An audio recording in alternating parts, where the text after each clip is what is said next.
Hello, Jawaharlal Nehru Planetarium, Bengaluru. Welcome to the new episode of The Sky This Week. In this episode, we will look at what all the objects that we can see in the night sky. Evening sky. When we do stargazing, it is essential that we know the cardinal directions, so that we can use tools like sky charts in locating the objects rightly. There are many constellations which can help us in locating the directions.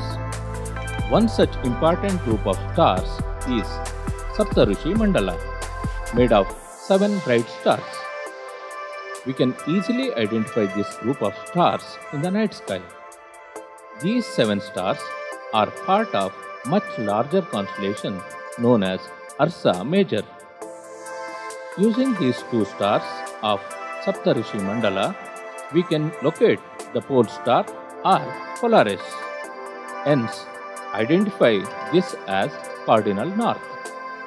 Now, knowing other cardinal points is easier. Around 8:30 p.m., look towards eastern sky. Here, you can see Jupiter and Saturn rising over the eastern horizon and climbing up the sky. If you look through the moderate telescope, you may see the Jupiter and its moons as beautiful as you see here. The Lord of Rings, Saturn, is the most adorable object of the night sky. Looking at it through the telescope is an unforgettable treat. Now, let us turn towards south. These 2 bright stars here are Alpha Centauri and Beta Centauri, belonging to Centaurus constellation. If you look through telescope, you will realize that Alpha Centauri is not a single star but a star system. This star system is nearest to us, next to our Sun. Around midnight, you can see the planet Mars rising in the eastern sky. If the sky is clear, you can have a closer look at this through the telescope. Early morning sky, around 4 a.m. In the northern part of the sky, now you can see a different pattern of stars. This pattern, in form of letter M, is Cassiopeia constellation, one of the important constellations in the northern sky. Pole star can be identified using this too. Hence, recognize all cardinal direction. Turn towards northeast. Here, this star is Capella of Auriga constellation. Above this, the stars here make up a group called Perseus constellation. In the eastern sky, you can see Venus rising.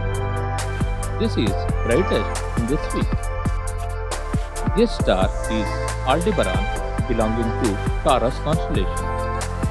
Now, let us observe Moon's position across the midnight sky through this week. On 7th July, waning moon can be seen here in Capricorn. On 8th July, moon is seen here in the other part of the Capricorn. Observe that since there are no bright stars in this constellation, you can find it difficult to observe the movement of moon with reference to background stars. On 9th July, moon is seen in Aquarius constellation.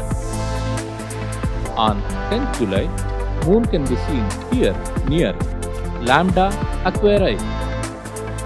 In India, the area around this star is recognized as Shatabisha, one of the 27 Nitya Nakshatras used in Indian calendars.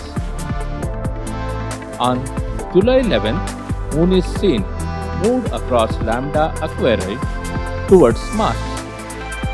On July 12th, moon can be seen with Mars in Pisces constellation.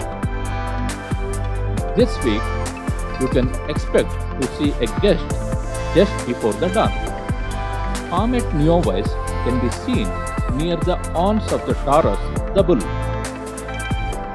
Though it is difficult to observe it through naked eye, it may brighten up as it is approaching the sun. So, let us wait and watch. Thank you.